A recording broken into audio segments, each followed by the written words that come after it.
Hello everyone and welcome back to my channel.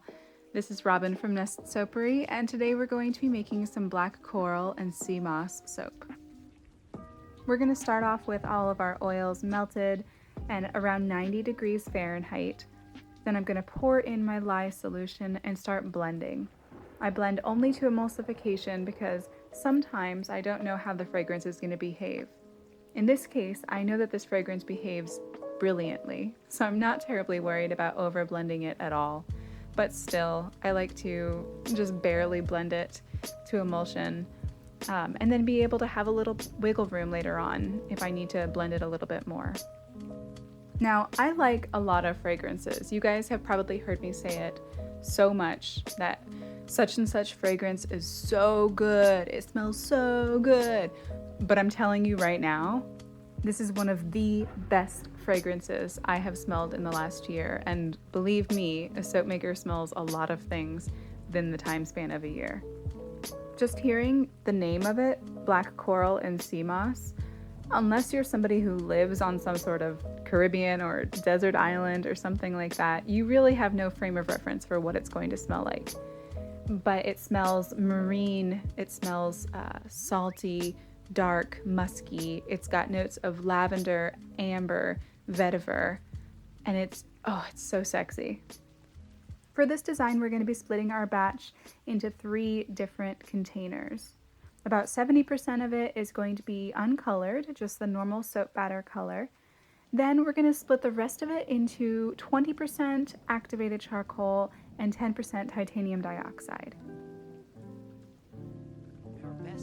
The first step is that I'm going to take this uncolored portion of the soap and I'm going to blend it more, bring it to a thicker trace. I'm looking for light to medium trace. I don't want it to be crazy thick, but I also want it to be thick enough to stand up to the black and white being poured over the top of it, but allow the black and white to sink in just the slightest bit.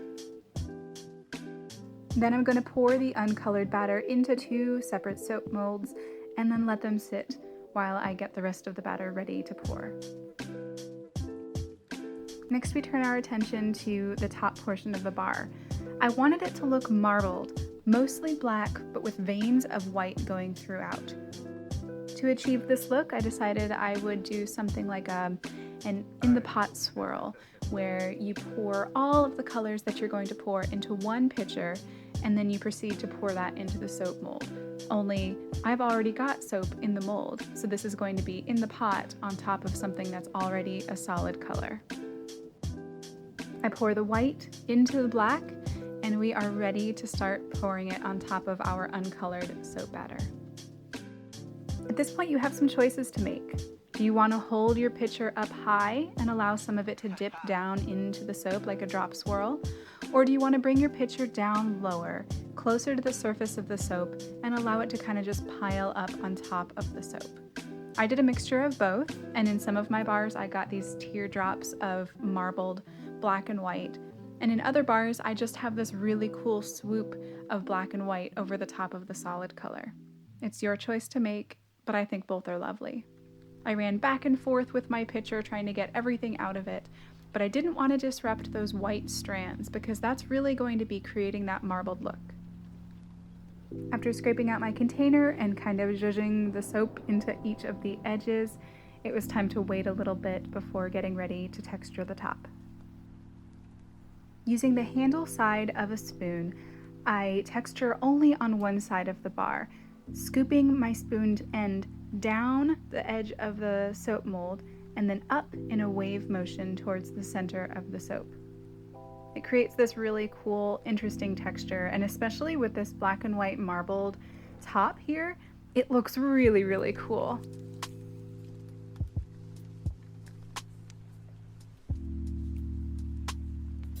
"24 hours later, we're ready to unmold and slice these babies up, and they did not disappoint. I'm so excited with how these turned out. When I'm coming up with a soap design, I usually hop on Google and I start searching for the notes that are in the fragrance oil that I'm going to be using. So in this case, I went on Google, I searched black coral and saw that it was black, and I searched sea moss and discovered, much to my surprise, that it's not green. It's actually like a yellow, golden, pale straw or hay color, similar to the color of natural soap that's been uncolored. So I knew that I wanted to incorporate those two colors into my design. I also took a look at soaps and products that were created using this fragrance to see what other people felt inspired to do. And I found one bar of soap that I really loved the look of, but definitely needed to change up, because I am not here to copy anyone. I just want to create beautiful soap. And I think feeling inspired by someone else is a-okay, as long as you give that person credit. And especially if you're using somebody else's technique, making sure people know where they can go to figure out exactly how to do that.